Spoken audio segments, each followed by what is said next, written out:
Assalamualaikum warahmatullahi wabarakatuh.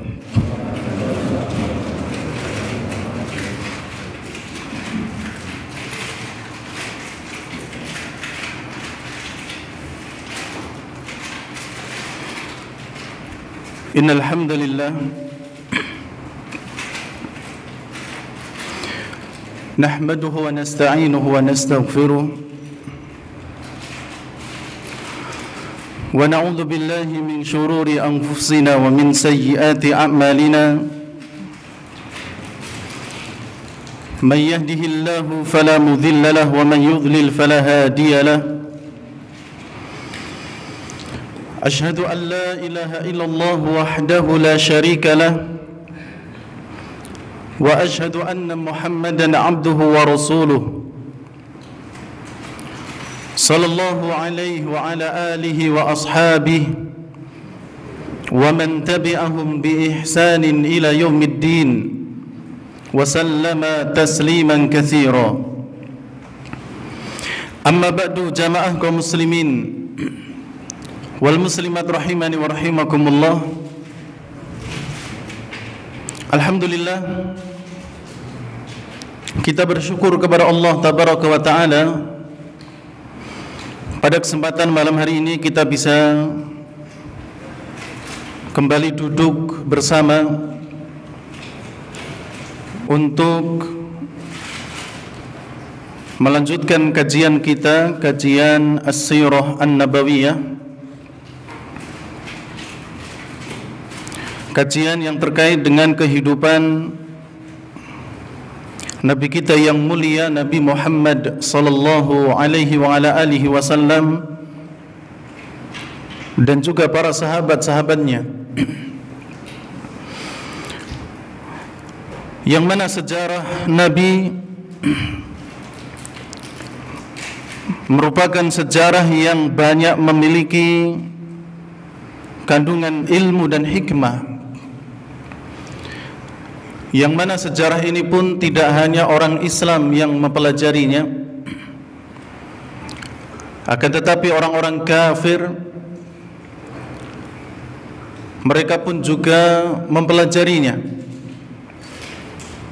Bahkan sampai ada seseorang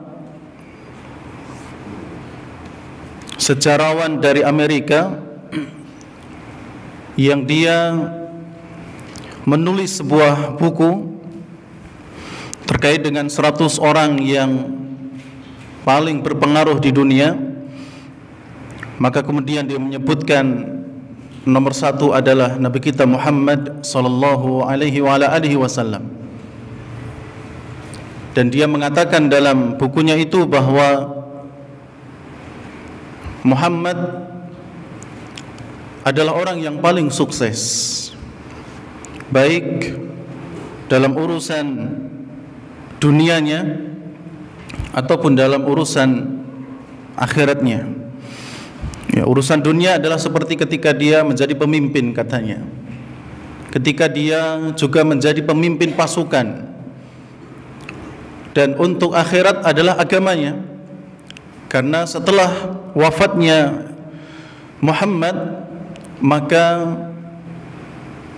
Islam semakin berkembang, yang mana biasanya ya pengaruh dari seseorang yang sudah meninggal itu biasanya berkurang bahkan hilang. Tapi tidak dengan Muhammad, katanya. Ya, sudah sekian lama dari meninggalnya dia, tapi ternyata pengaruhnya masih kuat, bahkan semakin kuat.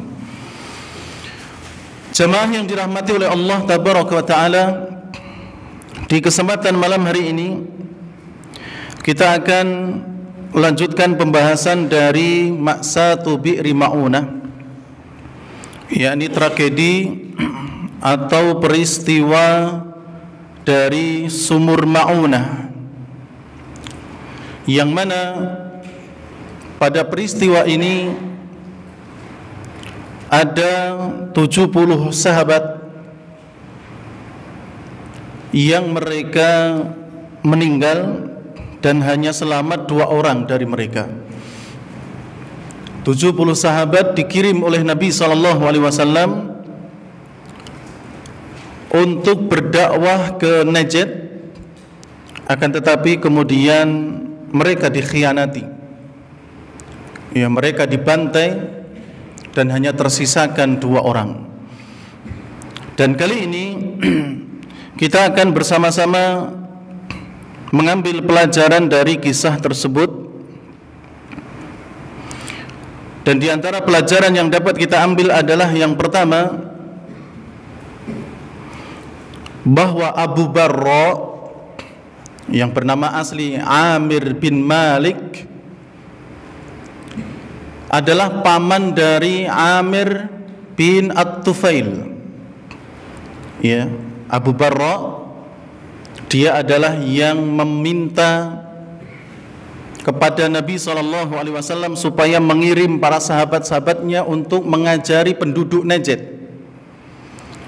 Dan Abu Barra atau nama aslinya adalah Amir bin Malik, ini juga yang kemudian menjamin keselamatan para sahabat yang diutus. Adapun Amir bin At-Tufail, dia ini adalah yang kemarin mendapatkan surat dari Nabi SAW, yakni surat dakwah yang dikirim oleh Haram bin Milhan. Kan ketika sampai di sumur Bi'ru Ma'unah, para sahabat ini istirahat, kemudian mereka mengutus Haram bin Milhan untuk datang ke Amir bin At-Tufail, membawa surat dari Nabi SAW. Surat dari Nabi yang isinya adalah seruan dari Nabi agar Amir bin At-Tufail mau masuk ke dalam agama Islam. Jadi Amir bin Malik dengan Amir bin At-Tufail ini masih saudara. Amir bin Malik ini pamannya Amir bin At-Tufail. Oleh karena itu nasab mereka, jamaah yang dirahmati oleh Allah, kalau kita lihat akan sampai kepada Malik bin Ja'far. Malik bin Ja'far bin Rabi'ah.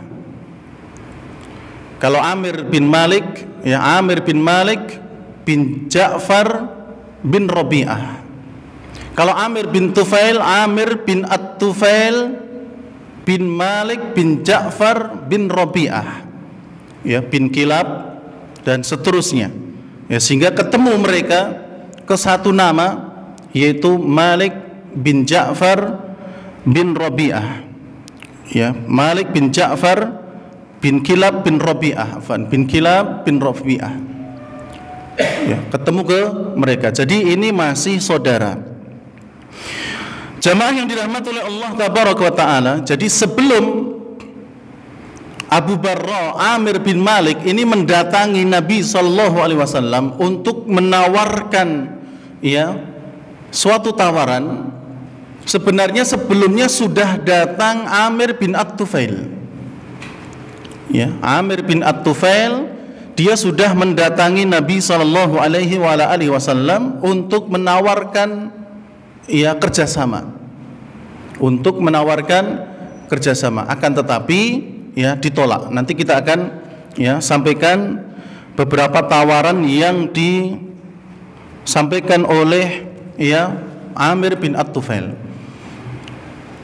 Maka setelah ditolak oleh Nabi, datanglah Amir bin Malik. Amir bin Malik bin Ja'far bin Kilab bin Rabi'ah datang kepada Nabi dengan membawa hadiah.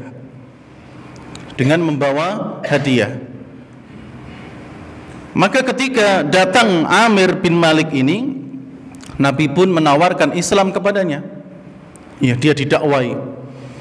Tapi Amir bin Malik atau yang dikenal dengan Abu Barra ini tidak menerima Islam, juga tidak menunjukkan permusuhan dengan Islam. Oleh karena itu kemudian dia minta kepada Nabi supaya mengutus beberapa sahabat untuk mendakwai kaum Najd. Ya Rasulullah, "Lau ba'atha ashabaka ila ahli najdin yad'unahum ila dinik la rajautu an yujibuhum." Wahai Rasulullah, sekiranya engkau mau mengutus sahabat-sahabatmu ke negeri Najd untuk mendawai mereka, aku berharap orang-orang Najd bisa menerima dakwah para sahabat-sahabatmu. Tapi Rasulullah sudah mengatakan apa? Inni akhafu alaihim ahla Najd. Aku khawatir ya mereka akan diapa-apakan oleh penduduk Najd. Tapi kata Abu Barra, ya Rasulullah, ana jarul lahum. Wahai Rasulullah, aku yang akan menjamin mereka. Ya, aku akan menjamin keselamatan mereka. Maka Nabi pun mengutus 70 sahabat. Kemudian jamaah yang dirahmati oleh Allah tabaraka wa taala, poin yang kedua atau faedah yang kedua yang dapat kita ambil. Jadi tadi faedah yang pertama adalah bahwa Amir bin Malik adalah paman dari Amir bin At-Tufail, dan keduanya ini merupakan pemimpin suku Amr. Ya, pemimpin suku Amr. Ya, dua-duanya pemimpin, tapi Amir bin Malik ini paman ya karena dia adalah saudara dari At-Tufail bin Malik. Ya, saudaranya At-Tufail bin Malik. Sedangkan Amir bin At-Tufail ini ya keponakan. Ya, mereka masih saudara. Kemudian keutamaan ataupun faedah yang kedua adalah kita akan melihat sifat Amir bin At-Tufail. Ya, kita akan melihat sifat Amir bin At-Tufail. Jamaah yang dirahmati oleh Allah, Amir bin At-Tufail yang dia memerintahkan salah satu anak buahnya untuk membunuh Haram bin Milhan, ya, ketika membawa surat dakwah dari Nabi SAW, dia memiliki sifat yang jelek. Di antara sifatnya adalah angkuh. Ya, orangnya angkuh. Kemudian orangnya sombong. Dan tidak kalah lagi dia rakus terhadap kekuasaan. Ya, Amir bin At-Tufail ini rakus dengan kekuasaan.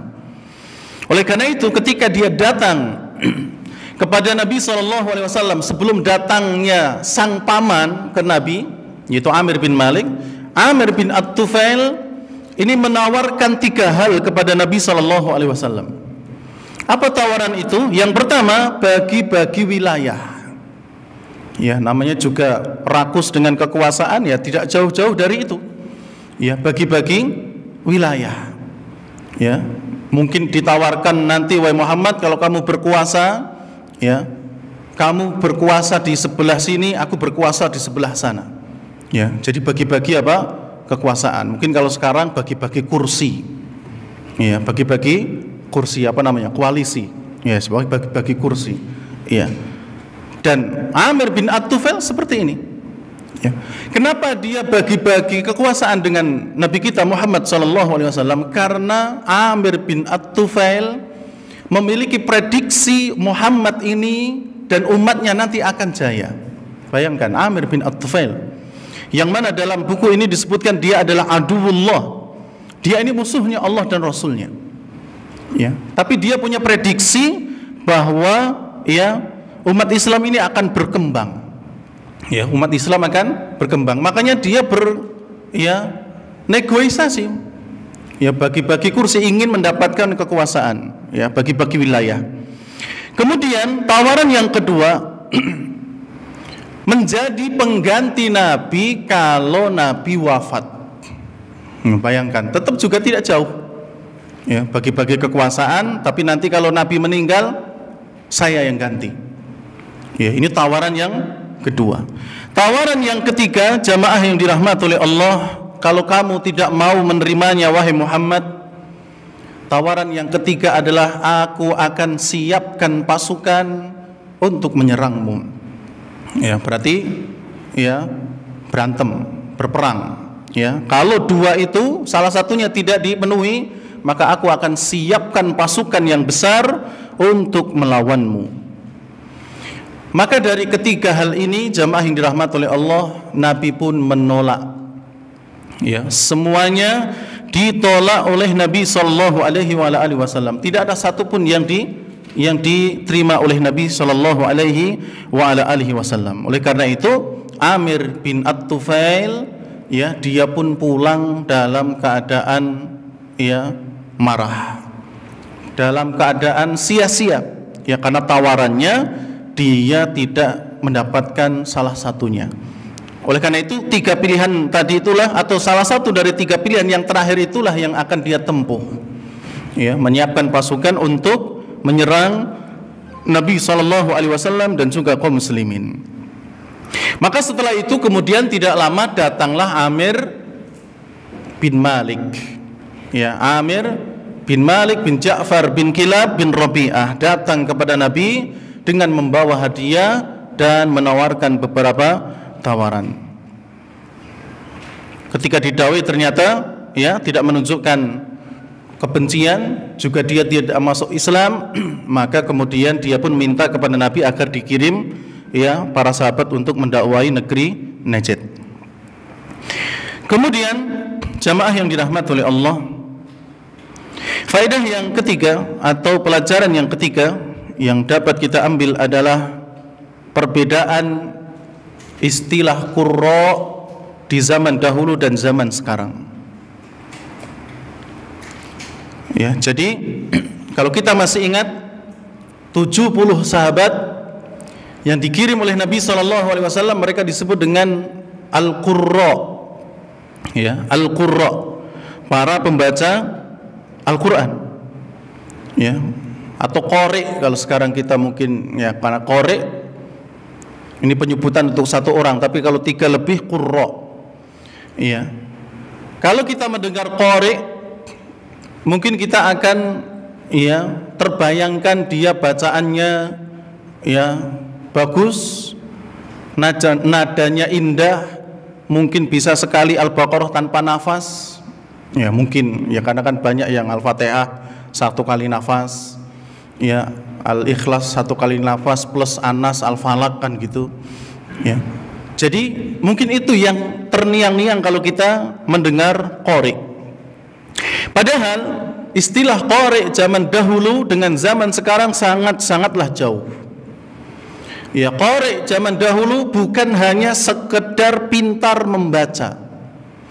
Ya, qori zaman sahabat, zaman Nabi SAW bukan hanya sekedar pintar membaca, tapi selain itu mereka adalah orang-orang yang mengetahui isi daripada Al-Quran.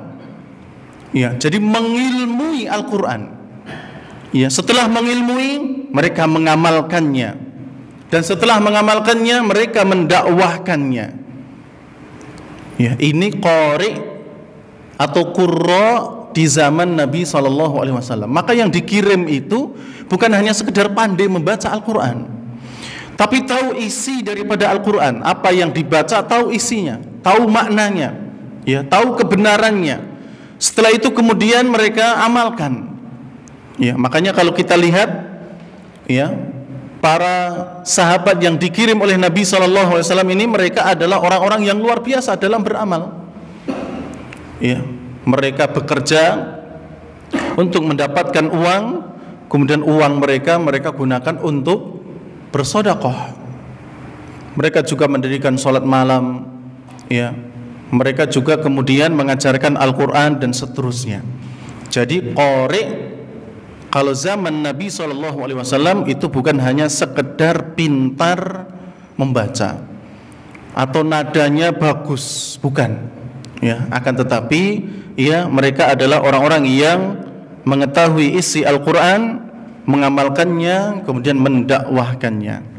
Jadi qori atau qurra zaman Nabi, mereka adalah para ulama.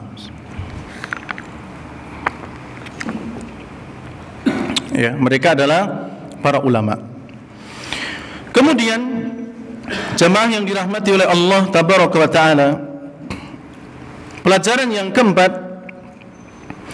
yang dapat kita ambil adalah membunuh utusan, ya, membunuh utusan dari dulu sampai sekarang adalah perbuatan pengecut. tidak dibenarkan dan itu merupakan pelanggaran yang berat.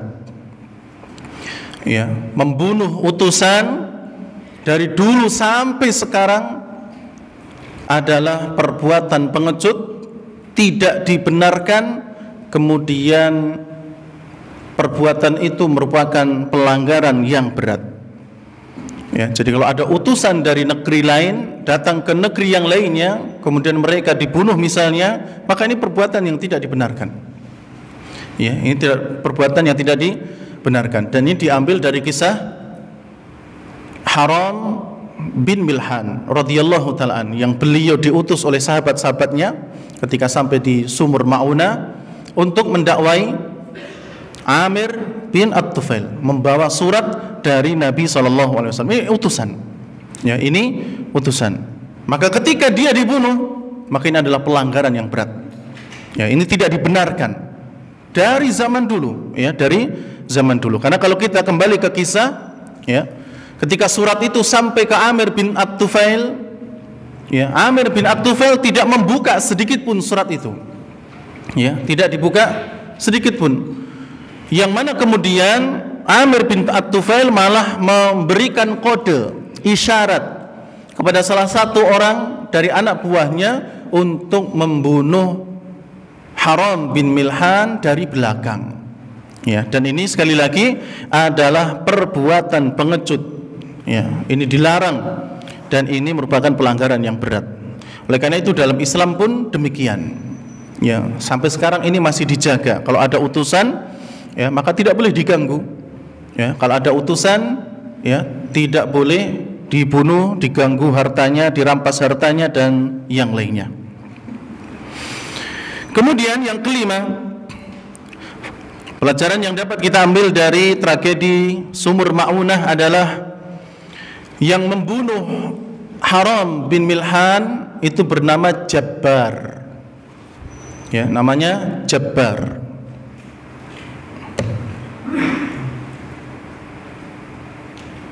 Dan ini adalah salah satu anak buah dari Amir bin At-Tufail. Ya, namanya Jabbar.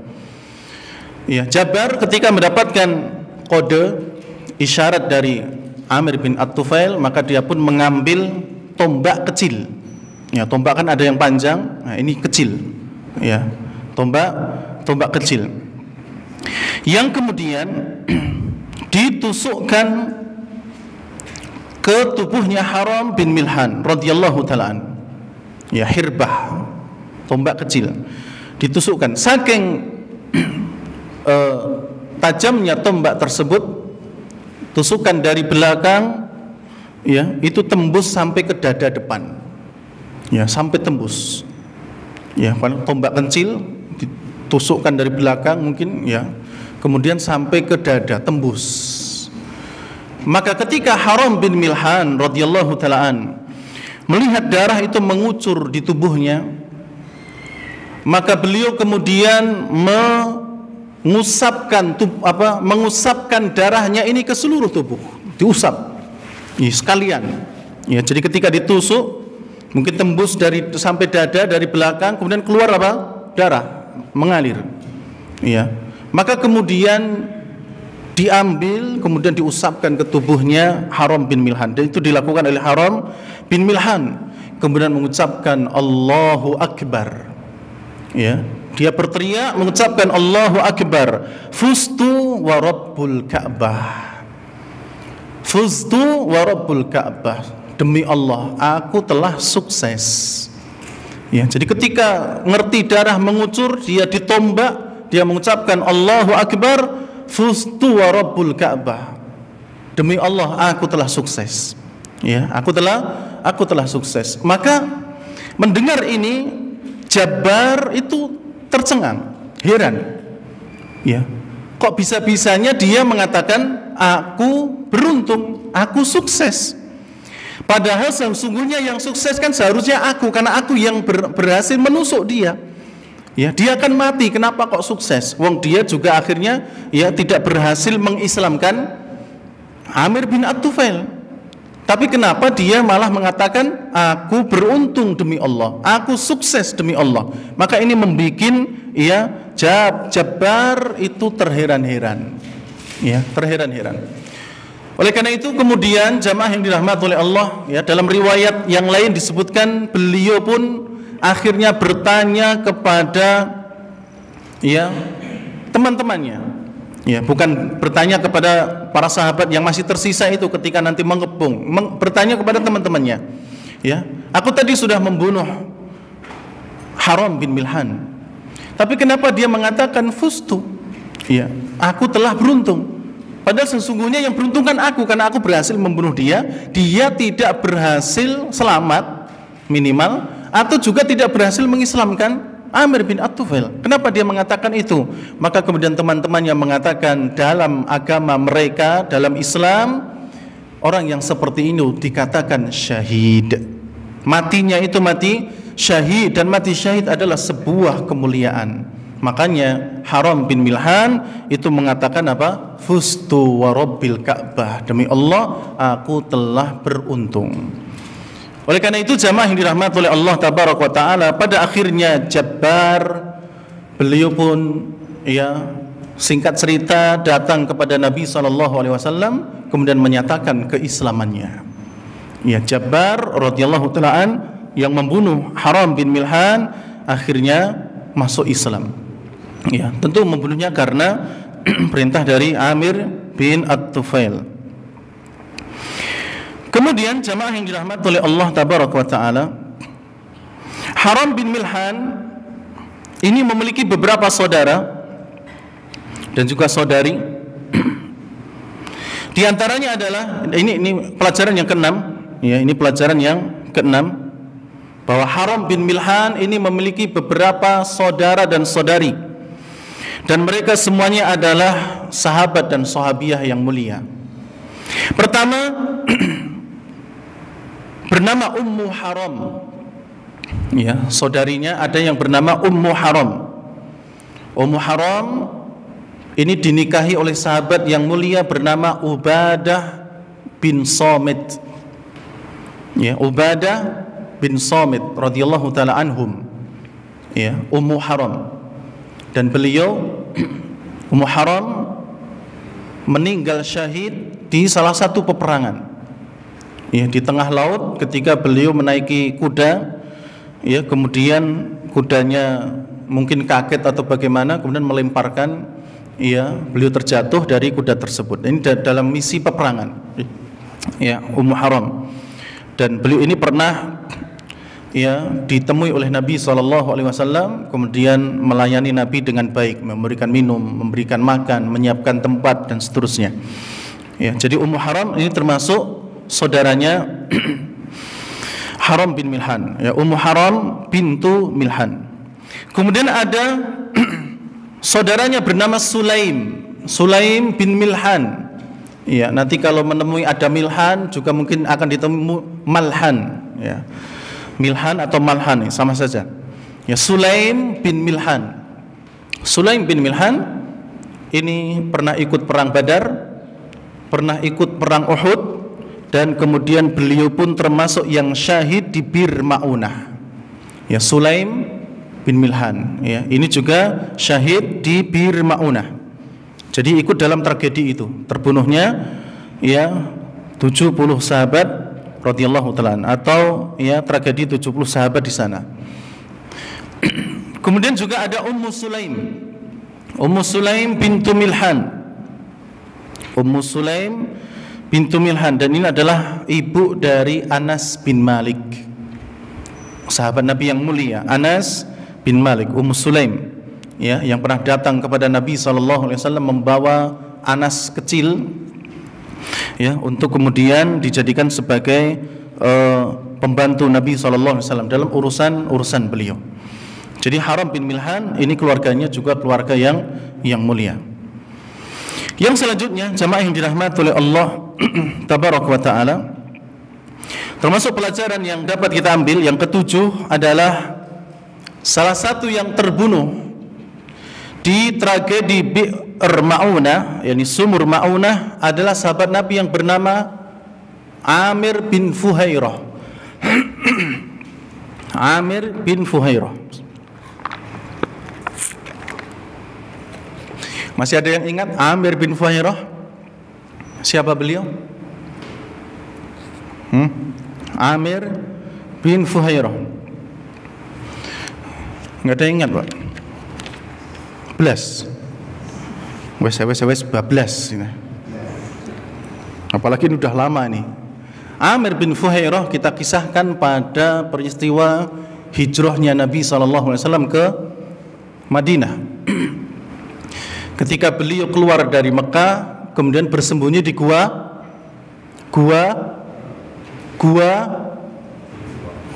apa ini? Gua Hira. Gua apa? Gua Sur. Di Gua Sur itu beliau bersama siapa? Abu Bakar As-Siddiq. Dan dalam perjalanan itu beliau bersama siapa lagi selain Abu Bakar? Ya, salah satunya Amir bin Fuhairah. Ya, beliau adalah bekas budak Abu Bakar As-Siddiq. Ya, dia dibebaskan oleh Abu Bakar, kemudian diperintahkan untuk menemani dalam perjalanan hijrah itu, dan beliau Amir bin Fuhairah memiliki peran penting dalam hijrahnya Nabi ke Madinah. Ya. Perannya apa? Karena ketika Nabi SAW bersembunyi bersama Abu Bakar di Gua Sur, maka beliau di sana tidur dengan salah satu putranya Abu Bakar. Siapa namanya? Putranya Abu Bakar tidur malam di sana, pagi harinya keluar lagi ke Mekah, sore harinya balik lagi, terus seperti untuk mendapatkan informasi dari orang-orang Mekah yang mencari Nabi dan ayahnya. Siapa? Abdullah bin Abi Bakar. Ya, dia yang pagi hari itu sudah di Mekah, nanti sebelum malam sudah sampai ke Gua Hira, ke Gua Sur, untuk menyampaikan kalau ada berita-berita tentang orang-orang Quraisy yang mengejar Nabi dan Abu Bakar. Nah, dalam perjalanan pulang pergi itu tentu ada bekas-bekasnya Abdullah bin Abi Bakar. Belum lagi nanti kalau putrinya Abu Bakar yang bernama Asma binti Abi Bakar yang juga menyiapkan makanan, suka membawa makanan ke Nabi dan juga Abu Bakar, itu juga ada bekas-bekasnya. Kalau naik turun ada bekasnya lagi. Maka ini adalah perannya Amir bin Fuhairah yang menghapus jejak-jejak itu dengan cara apa? Mengembala di bawah bukit Sur.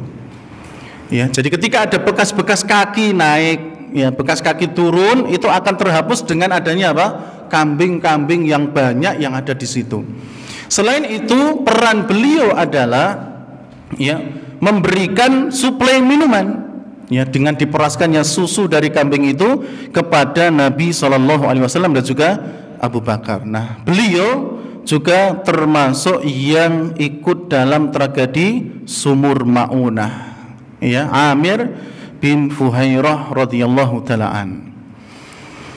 Jamaah yang dirahmati oleh Allah tabaraka wa taala, jadi itu merupakan tragedi yang sangat luar biasa, yang mana kemudian akhirnya tragedi pun menjadikan Nabi SAW menyebutkan doa-doa untuk mereka yang melakukannya, dan mereka pun didoakan oleh Nabi SAW di setiap sholat subuh, bahkan dalam riwayat yang disebutkan di setiap sholat, di setiap sholat. Dan insyaallah faedah ataupun pelajaran yang lain yang dapat kita ambil dari kisah Bi'r Ma'unah akan kita sampaikan di kesempatan yang lain biidnillahi subhanahu wa ta'ala, karena masih ada beberapa faedah yang dapat kita ambil. Jamaah yang dirahmati oleh Allah tabaraka wa ta'ala, mungkin demikian apa yang bisa kita sampaikan, dan mudah-mudahan bermanfaat. Sisa waktu yang ada bisa digunakan untuk yang lainnya, mempersiapkan sholat isya. Demikian, kurang lebihnya mohon maaf. Subhanakallahumma rabbana wa bihamdik, asyhadu an la ilaha illa anta astaghfiruka wa atubu ilaik. Wassalamualaikum warahmatullahi wabarakatuh.